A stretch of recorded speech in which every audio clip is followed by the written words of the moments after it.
The ocean doesn't take you, it erases you. That was the first thought that came to me as the submersible dropped below the photic line, and the last trace of daylight fractured into blue static. Beyond that threshold, the world no longer behaved like the one above. Pressure bent light into knives, color drained into grayscale, and sound carried weight. Every vibration, every pulse of sonar, every whisper through the hull was magnified by the 1,000 tons of crushing silence that surrounded it. My name is Dr. Mara Ellison, marine linguist, 28 years old, currently assigned to the Abyssal Plate, a deep-sea research station tethered nearly 11,000 meters below the Pacific surface on the edge of the Mariana Trench. I see sound, not metaphorically, literally. It's called synesthesia. To me, language is a shape, a color, a structure of light that most people can't perceive. I've built a career on translating what should be noise into meaning. My assignment was unprecedented. A Hail Mary pass by a foundation desperate for meaning. 7 months ago, a geological survey probing the deepest, most secluded trench of the Mariana system had found not just rock but architecture. A city. It was non-Euclidean, a term we throw around too lightly until you see it rendered in cold stone at the bottom of the world. Spires twisted in geometries that hurt the eye, structures folded in on themselves in defiance of physics, all carved from a basalt-like material that seemed to drink the light from our submersibles. And from its central tallest spire, it emitted a signal. Not radio, not anything electromagnetic. It was a low-frequency, harmonic vibration, a constant resonant hum that traveled through the very water and rock. To my eyes, it was a slow swirling nebula of indigo and silver, shot through with filaments of gold. It was the most terrifying thing I had ever witnessed, because within its perfect harmonic structure, I could sense a profound and ancient intelligence. Mission Commander Valerius was there to greet me, a man carved from granite and naval discipline. His voice was a series of sharp, charcoal gray lines. Dr. Ellison, welcome to the front line. Your lab is configured. I expect your first analysis in 24 hours. We need to understand what we're dealing with. Is it a language? A weapon? Its potential is significant. The Abyssal Plate was suspended on titanium struts drilled into the trench wall. Its corridors were lined with condensation and the low hum of recycled air. At its core was the acoustic lab, a circular chamber filled with pressure-sealed glass, and sensor arrays designed to translate the deep's vibrations into audible frequencies. That was my domain. My first analysis was already underway. It was a song, yes, but every song has a composer, and I was beginning to fear we were the uninvited audience, sitting in the front row of a concert hall that was not built for us. It was during a routine calibration that I found the ghost. Buried deep within a historical data archive, a fragment of a signal from a decommissioned privately funded station, Nautilus. The file was corrupted, its timestamp years old, but the text log was chillingly clear. It wasn't a distress call, it was a list. The words were stark on my screen, each one a cold stone dropped into my gut. Nautilus log, final directive, rules for survival. Repeat. First, the sonar will sometimes paint the silhouette of a leviathan. Ignore it. The real danger is too small for sonar to see. Second, if the communication system begins to pick up a choir of voices singing in perfect harmony, immediately switch to closed circuit and do not listen for more than 10 seconds.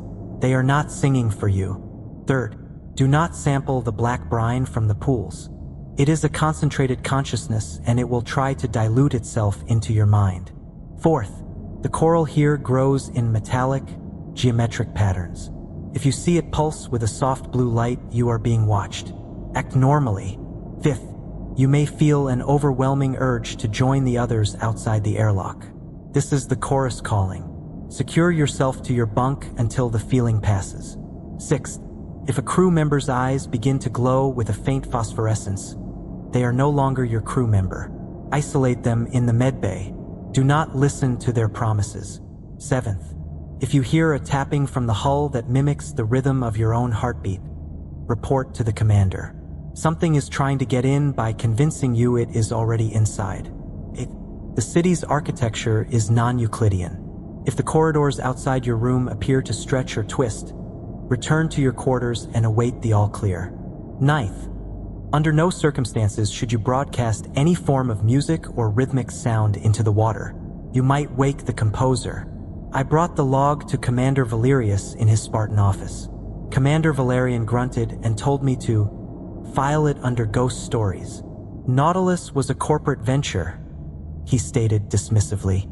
Poorly funded, worse discipline. Their data is unreliable.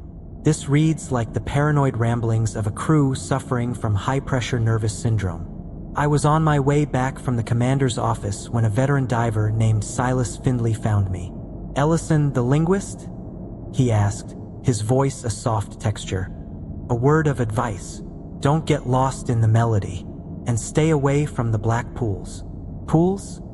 I asked. "Brine pools," Silas answered. "Hypersaline lakes on the seafloor. Geologically fascinating, but irrelevant to your work, Doctor." Silas just looked at me, his eyes full of a warning he couldn't voice. "They're not water," he murmured, so low I almost felt the words rather than heard them. "Things swim in the salt. They will try to subjugate our will." He turned and walked away, leaving me with anxious thoughts. The next 72 hours were a descent into a new kind of tension. The Abyssal Plate, once a marvel of engineering, now felt like a fragile glass bauble suspended in a predatory darkness. I worked in the lab, my focus divided between the mesmerizing complexity of the hum and the grim checklist from the Nautilus. I began cross-referencing our own logs, looking for anomalies. We were running a passive sonar sweep along the trench wall when the system began painting something vast. "Contact on grid 7, the sonar tech muttered over comms. "Looks big. Real big." The monitor filled with an impossible serpentine silhouette.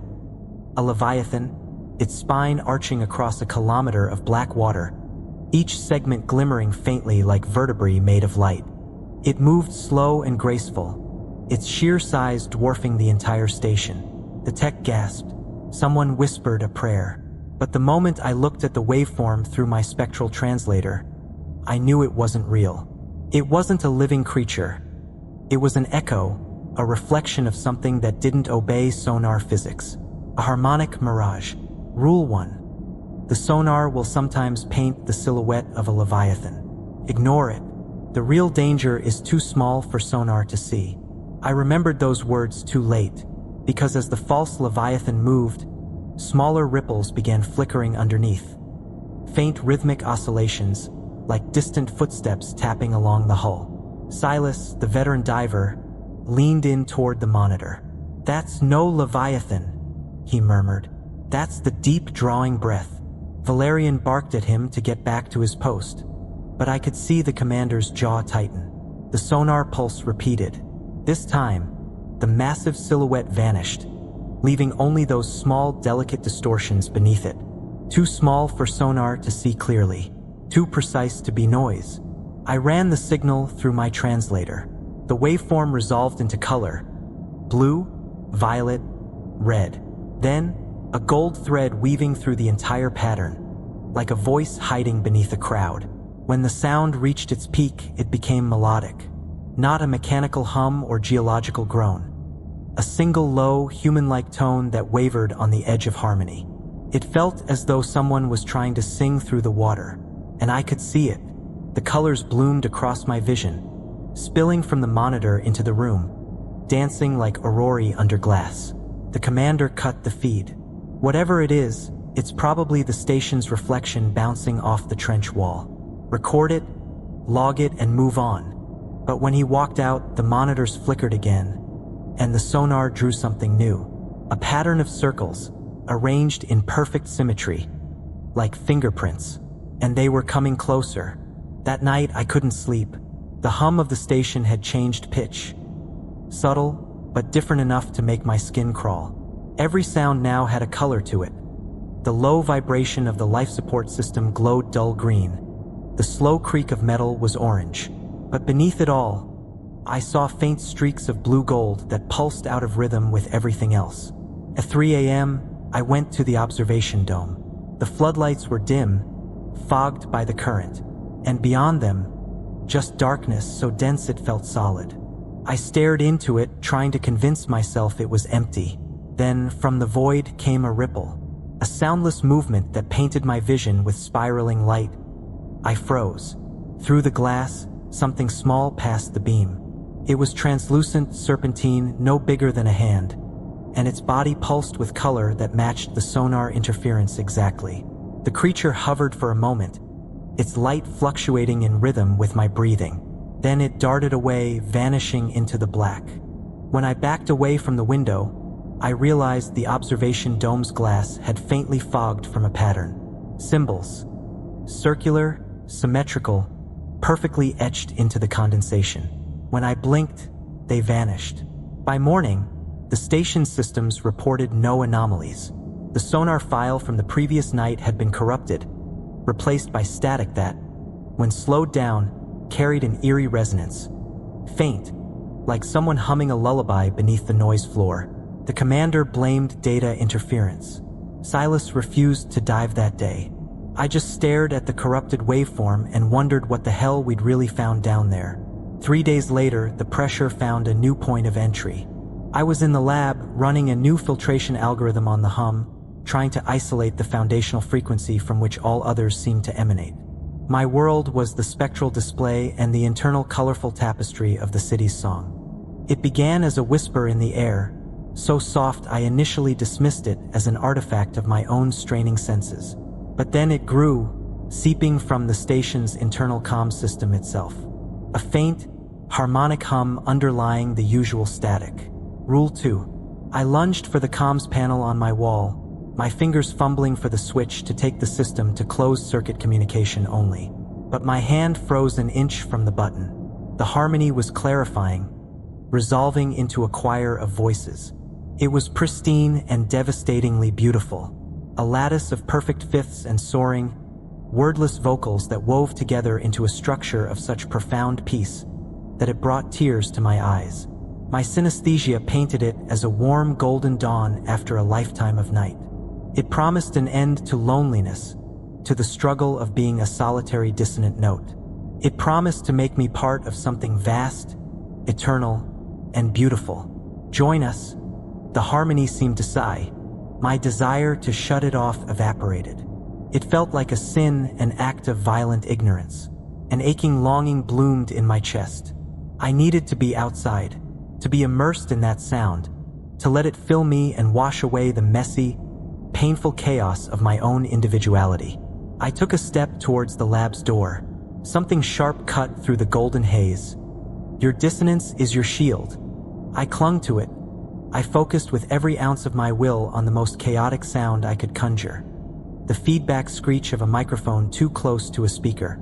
I held that imaginary noise in my mind, a jagged shriek against the encompassing gold. The spell fractured.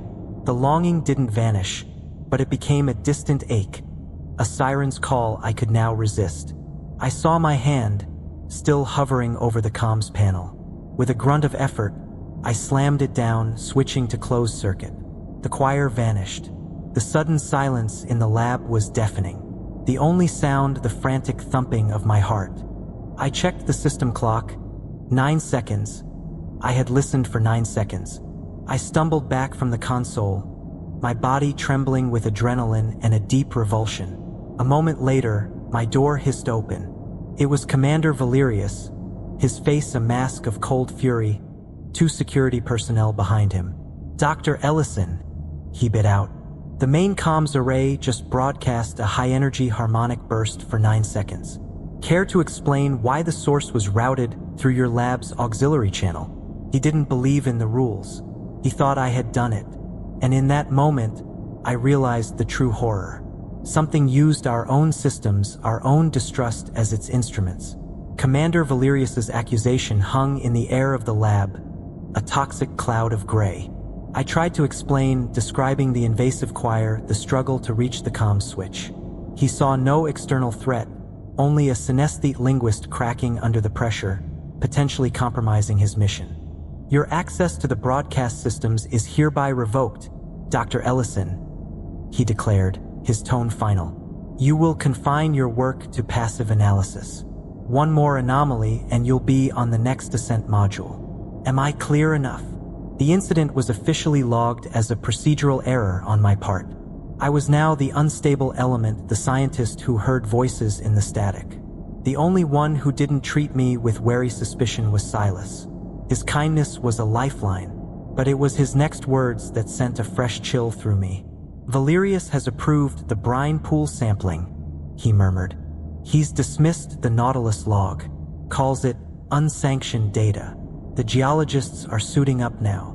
A cold certainty settled in my gut. This wasn't just a mistake. It was a provocation. We were about to stick a needle into the sleeping giant's skin. I couldn't stop the mission, but I could witness it. I went to the observation deck, joining a small group of crew, watching a feed from the lead geologist's helmet cam. Dr. Eris, a brilliant but notoriously skeptical man, was piloting his deep submergence vehicle towards one of the black brine pools Silas had warned me about. On the screen, the pool was an otherworldly abomination. It lay in a depression between two twisted spires, its surface a perfect obsidian mirror, utterly devoid of reflection. The water around it shimmered with a distorted, mirage-like haze. "Incredible!" Dr. Eris's voice crackled over the comm. "The salinity is off the charts. The microbial life alone could rewrite textbooks." His DSV extended a robotic arm, tipped with a complex sampling needle. "Eris, hold position." Silas's voice cut in from the comm station, his tone tight. "There's a low-frequency emission coming from the pool itself. It's a geochemical reaction." "Silas?" Eris replied, his voice dripping with condescension.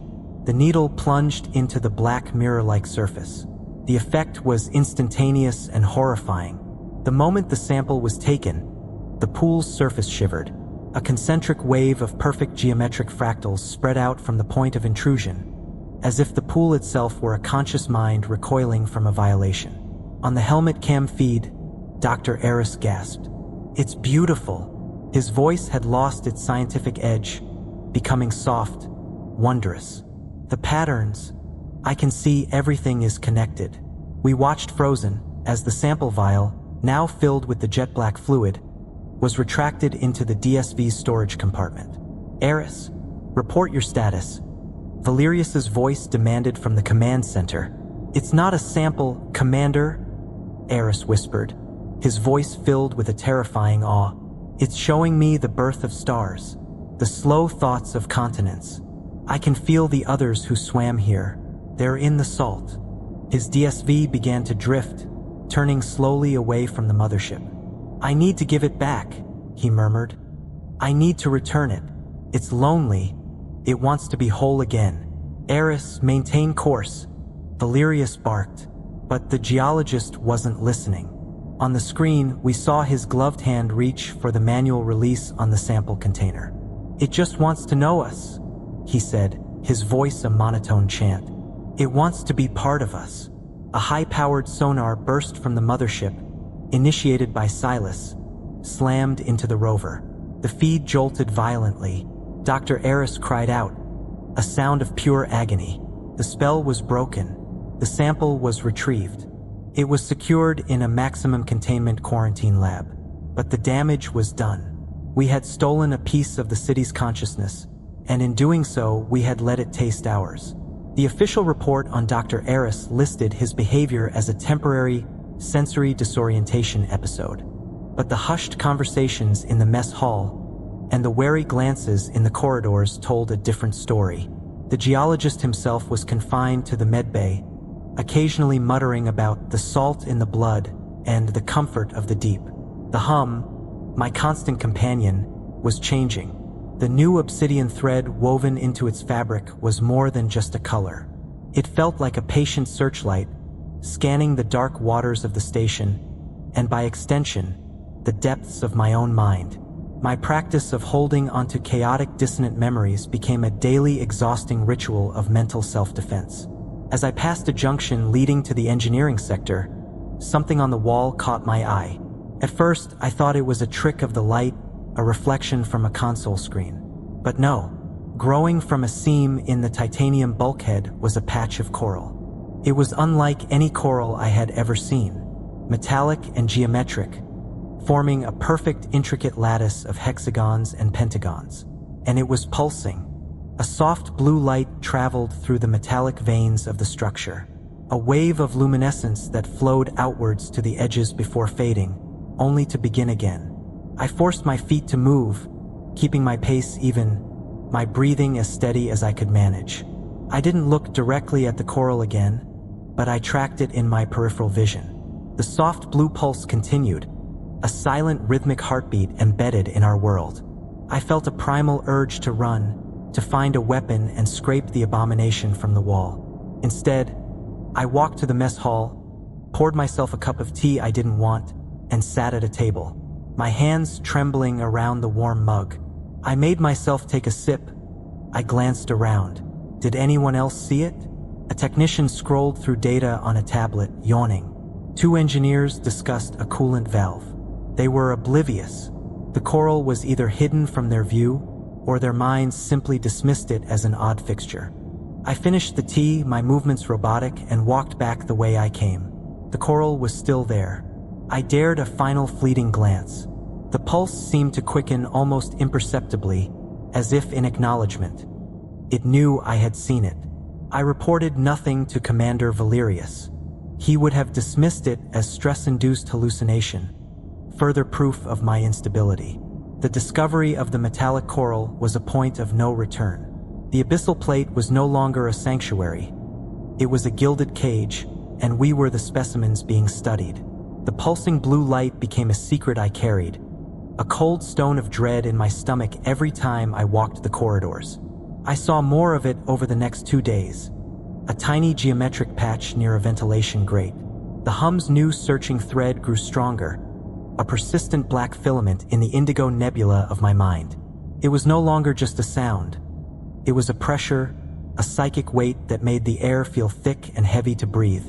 I was in my quarters, attempting to sleep, when a wave of profound and utter peace washed over me.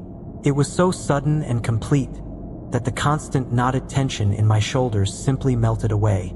The fears, the paranoia, the crushing isolation of the deep. It all felt trivial, distant, a memory from a troubled past. A new sound gently overlay the hum, seeming to emanate from the water outside, vibrating through the very hull of the station. It was a low, resonant chord, a sound of homecoming. My synesthesia painted it as a warm golden light, like the sun piercing the ocean's surface, beckoning me upwards. Except the light wasn't above. It was outside, beyond the airlock. The thought was not my own, yet it felt more rational than any I had ever held. Why was I fighting? Why was I clinging to this fragile, lonely existence in a metal tube, when I could be part of the magnificent eternal symphony just beyond the hull? The others were already there. I could feel them. Dr. Eris, the crew of the Nautilus, all of them, waiting in the warm golden embrace of the deep. They were at peace. They were waiting for me. I swung my legs out of bed, my movements fluid, my heart filled with a serene purpose. The airlock was the doorway. It was the only logical destination. I walked out of my room and into the corridor, my bare feet cold on the metal grating. The golden light in my mind grew brighter, the cord more enveloping. It felt like walking towards a loving embrace after a lifetime of cold. I reached the main corridor leading to the primary airlock. The control panel was there, a simple series of buttons that would cycle the door and welcome me into the chorus. A violent jerking motion to my left broke the spell. It was Bill Davis, a young communications officer. His face was slack, his eyes wide and unfocused, glowing with the same golden light that filled my mind. He was already in a full environment suit, but his helmet was unlocked. He shuffled towards the airlock with the placid determination of a sleepwalker. Davis. My voice sounded small and distant, a pathetic solitary chirp against the grand harmony. He didn't look at me. His hand rose towards the outer door release. "The water is warm," he whispered, his voice a hollow echo of the cord vibrating through us. "They're singing for us." Rule 5 slammed into my consciousness with the force of a physical blow. This wasn't peace. This was predation. We weren't going to a better place. We were being lured to our death. The golden light in my mind flickered. I clung to the dissonance. I thought of the ugly, chaotic sound of a dropped wrench clattering on the deck. No. I lunged for Davis and grabbed the back of his suit, digging in my heels. He was surprisingly strong, his body driven by a will that was not his own. He dragged me a step closer to the door. "Let me go," he chanted. "I need to join, I need to be whole." I wrapped my arms around a sturdy pipe conduit next to the airlock, using it as an anchor, and held onto his suit with all my strength. "Fight it, Davis, it's a lie." The internal station alarm began to blare. A harsh, red strobing siren of sound. Footsteps pounded behind us. Strong hands grabbed Davis, pulling him back. Silas and 2 security officers wrestled him to the ground, pinning his limbs as he struggled weakly, still murmuring about the warm water. The golden cord vanished from my mind. The crushing peace was replaced by a trembling, sweat-soaked horror. I slumped against the conduit, gasping. Silas looked at me, his face grim. He had a cut on his forehead. "He was in his bunk," Silas said, his voice rough. "He had torn his restraints. He almost made it." They sedated Davis and took him to the medbay. I was left alone in the corridor, the sterile blue light of the station feeling cold and hostile. Commander Valerius was forced to implement a strict curfew and mandatory buddy system, but the measures felt laughably inadequate, like using a bandage to treat a metastasizing cancer. The station was sick. We could feel it in the air, a psychic dampness that clung to the skin. The hum was now a constant physical pressure. Bill Davis was sedated in the medbay, next to Dr. Eris. It was Chief Engineer Crenshaw who broke next. A bear of a woman, pragmatic to her core, she had been the staunchest supporter of Valerius's dismissive stance, often loudly proclaiming that ghosts don't breach titanium. I was in the command center, reviewing yet another fruitless attempt to find a defensive frequency, when she stormed in, her face a thundercloud. "Valerius, we have a critical failure in the primary oxygen scrubbers," she barked, her voice a series of sharp rust-colored angles. "The replacement filters are gone. Someone has tampered with the inventory." Valerius's head snapped up. "Tampered? Explain." Before Crenshaw could answer, the lighting in the command center flickered, and the ever-present drone of the station's systems hitched for a fraction of a second. In that moment of aberrant silence, a new sound emerged. A faint, crystalline, rhythmic tapping. It was coming from the comms panel. Crenshaw's eyes widened. She clutched her chest. The tapping shifted, seamlessly matching the frantic rhythm of her own panicked heartbeat. Her anger evaporated, replaced by a confused, dawning horror. "It's in the vents," she whispered. "It's learned the ductwork. It's in the walls with us." Valerius stood, his face pale. "Crenshaw, stand down." It's an audio feedback loop, but she wasn't listening to him. She was staring at her own hands, her breath coming in short gasps that the tapping now mimicked perfectly. "It's already here," she murmured, her voice losing its strength. "It's been here the whole time. We're just containers." A faint greenish phosphorescence began to bloom in the depths of her eyes, like distant bioluminescence seen through murky water. It was subtle at first, a mere hint of alien light where there should only be reflection. "Chief?" one of the junior engineers said, taking a hesitant step back. Crenshaw looked up, the glow in her eyes intensified, casting a sickly green light onto her cheekbones. The fear was gone from her face, replaced by a placid serenity that was more terrifying.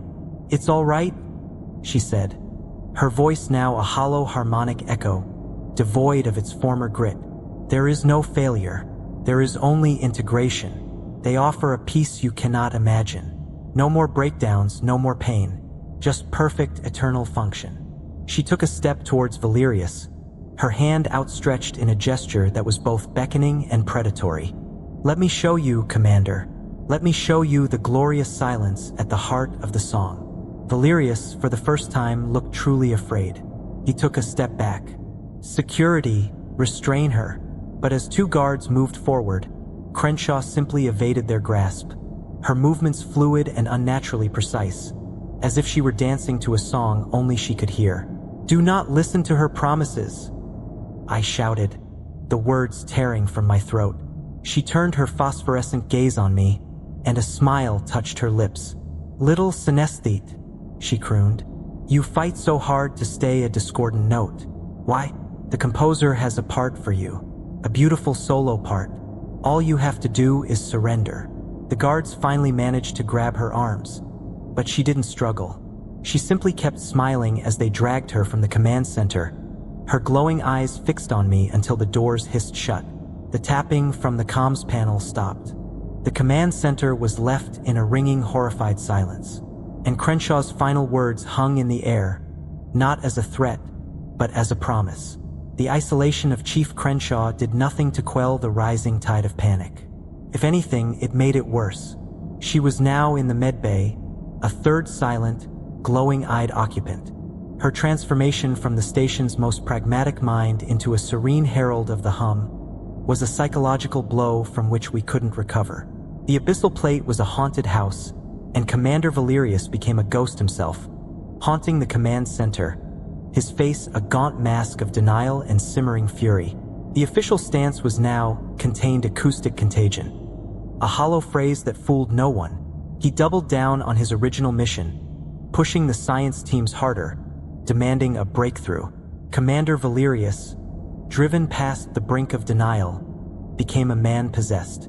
He stalked the corridors, his eyes wild, muttering about asymmetric countermeasures and resonant overload. He had stopped sleeping entirely. I was in my lab when the first visual distortion occurred. I stood up to stretch, my muscles screaming from tension, and glanced down the corridor through the open doorway. My breath caught. The corridor, a perfectly straight circular tube of brushed metal, was wrong. It appeared to stretch away into an impossible distance, the far end receding into a pinprick of light that shouldn't have existed. The walls seemed to bow inward, their surfaces shimmering with a heat haze mirage. It was as if the very geometry of the space was softening, losing its fidelity to the laws of physics. Rule 8. The city's architecture is non-Euclidean. If the corridors outside your room appear to stretch or twist, return to your quarters and await the all-clear. But there was no all-clear coming. Something was recomposing our reality, imposing its own dissonant physics onto our human design. A wave of vertigo slammed into me. I stumbled back from the door, my mind reeling, struggling to reconcile what I was seeing with what I knew to be true. The straight line of the corridor was now a curve, the lighting panels stretching into smears of luminescence. I slammed my hand on the door control, sealing the lab. For a moment, I just leaned against the cool metal, my heart hammering. The solidity of the walls felt like a lie. An hour later, the station-wide comm chimed, a sound that now felt grotesquely normal. It was Valerius. His voice was a strained, brittle wire of sound, vibrating with a terrifying fervor. All senior staff to the command center immediately. We are initiating Project Cadence. The time for passive analysis is over. A cold knot tightened in my stomach. I exchanged a horrified look with Silas, who had been standing watch outside my door. We moved together, the distorted, dreamlike quality of the corridors making the short walk feel like a mile. The command center was a scene of controlled chaos. Valerius stood at the central console, his fingers flying over the controls. On the main screen was a targeting schematic, focused directly on the central spire of the city. "Commander, you can't be serious," I said, my voice trembling. "An active ping, a rhythmic burst? That's exactly what Rule 9 forbids.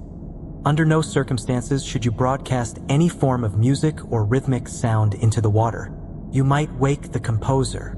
You're not just poking it, you're trying to play its own song back at it." Valerius turned, his eyes blazing with an unhinged light. "Exactly, Dr. Ellison. We have spent weeks listening, decoding, being its victims. It's time we stopped being the audience and became the critics. We will hit it with a condensed, amplified burst of its own primary frequency. We will show it that its song has flaws. We will force a response, and in that response, we will find its weakness." "It doesn't have a weakness," Silas roared, his voice a thunderclap of brown fury. "It's not a machine, Valerius, it's an ecosystem. You're throwing a rock at a hurricane. Your superstitious counsel is no longer required, Mr. Silas. Valerius spat. He entered the final command sequence, initiating cadence in 10, 9. Stop! I screamed, but it was useless. The crew, cowed and broken, followed his orders. 8, 7. I looked at Silas. His face was a mask of utter despair. He knew what was coming. 6, 5. The hum in my mind, the swirling nebula with its possessive black tendril, suddenly stilled. The entire complex chord condensed into a single focus point of attention. 4, 3. The station's powerful long-range sonar array powered up, a rising whine that painted the air, a vicious electric purple. 2, 1. A pure and devastatingly powerful note erupted from the Abyssal Plate. It was the fundamental frequency of the hum, the conductor's strand I had been trying to isolate, but amplified 1,000-fold and shaped into a sharp percussive burst. For a heart-stopping second, there was absolute silence. The tapping in the walls ceased. The hum in my mind vanished. The distorted corridor outside the command center snapped back to its normal, straight lines with a jarring lurch. Then, from the direction of the city, the abyss screamed back. Something massive and ancient stirred beneath the black geometry of the abyssal plane. The central spire pulsed once, and the deep currents bent outward like curtains parting to reveal an eye. A pressure wave rolled through the station. Outside, the pools of black brine, those stagnant silent eyes of the seabed, boiled open. From them rose silhouettes, humanoid, graceful, their limbs elongated, their flesh glinting like wet coral. They drifted upward, swarms of them, pressing their faces to the glass, each mouth forming that same reverent hum. Callers. They're inside, someone shrieked, their voice tearing on the edge of hysteria. Davis, Dr. Eris, and Chief Crenshaw had broken out of the medbay. They stood in the doorway to the command center, their eyes blazing with full phosphorescent green light. They moved in perfect, unnerving unison, their faces serene masks. The door is open, they chanted in harmonic unison, their voices a single beautiful instrument. The composer invites you to the final song. Lay down your lonely selves, become part of the eternal symphony. They began to walk forward with the placid purpose of acolytes. Several crew members, their wills broken by the assault, simply dropped their tools and walked towards them, their own eyes beginning to gleam with a faint answering light. The main lighting died completely, plunging us into the stark red strobe of the emergency lights and the pulsating cyan glare from the viewports. I scrambled on my hands and knees, keeping low, making for the central console. A hand clamped down on my shoulder. I was wrenched around. Commander Valerius stared down at me. His eyes were now lit with the same virulent green phosphorescence, his face a twisted parody of his former sternness.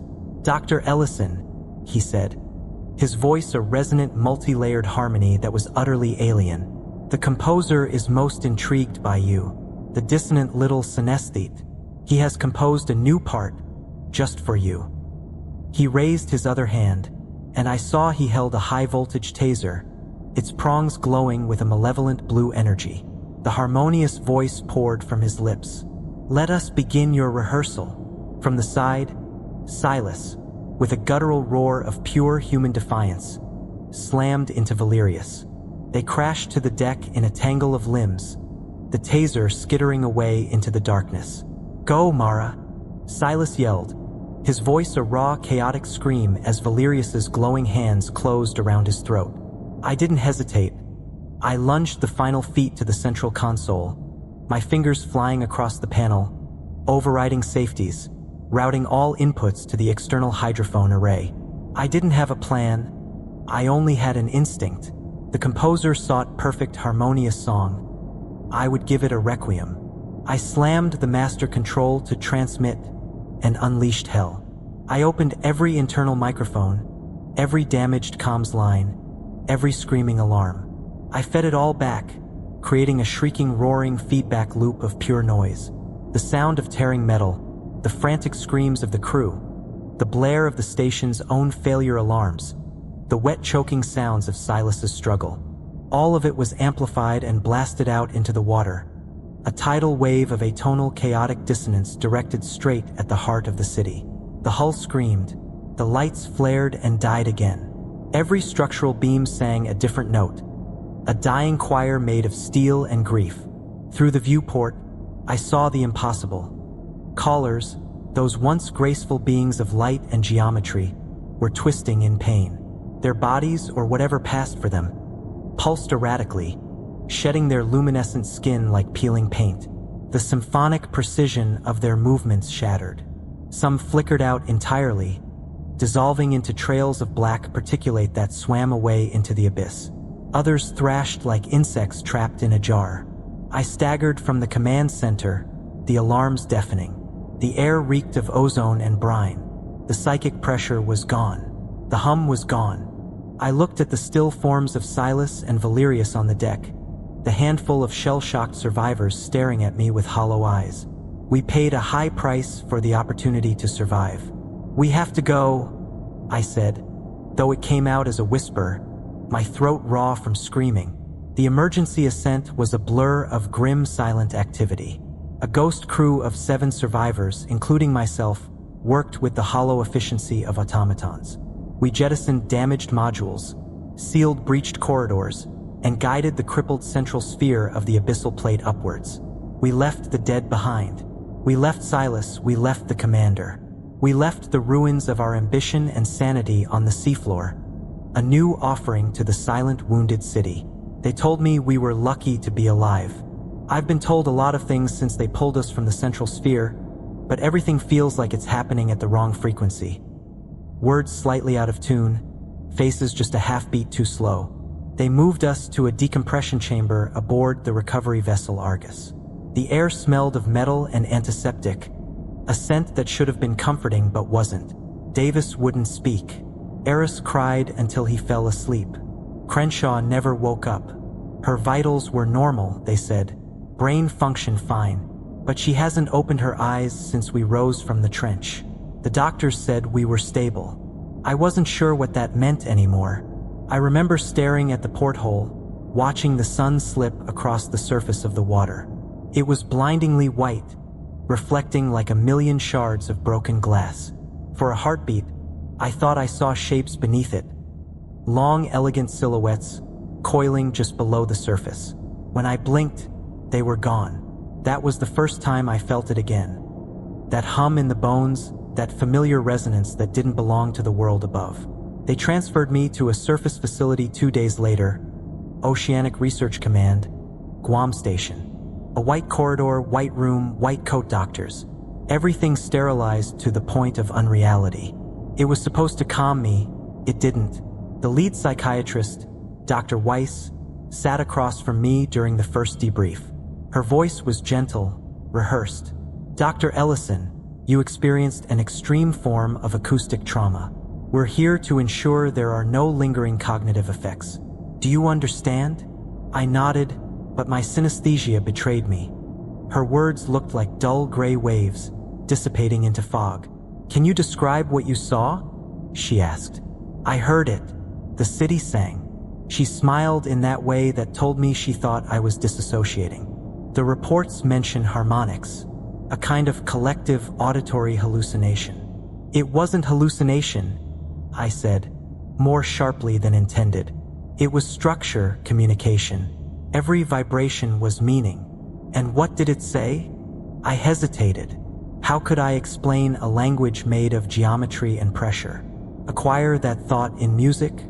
"It wanted to make us part of its eternal choir," I finally said. Weiss scribbled something down. I didn't ask what. Later, during the medical tests, they checked my hearing with a tuning fork. A simple vibration, a clean note. The doctor struck it and brought it close to my ear.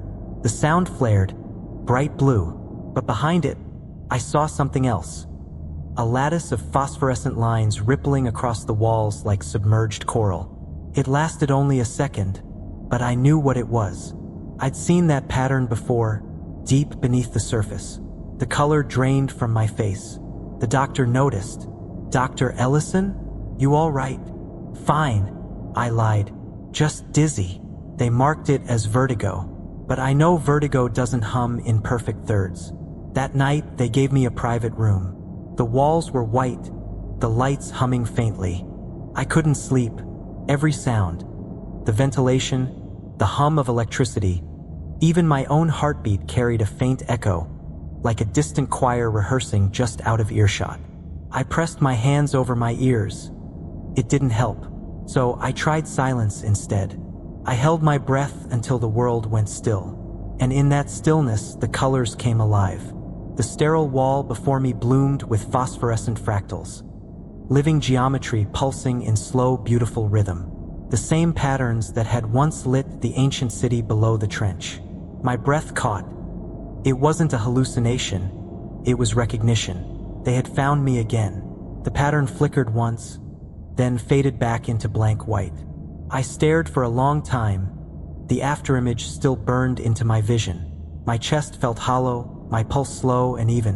When I closed my eyes, the silence deepened. Beneath it, I heard the faintest melody. It was colder now, more deliberate, a remnant of harmony stripped of beauty.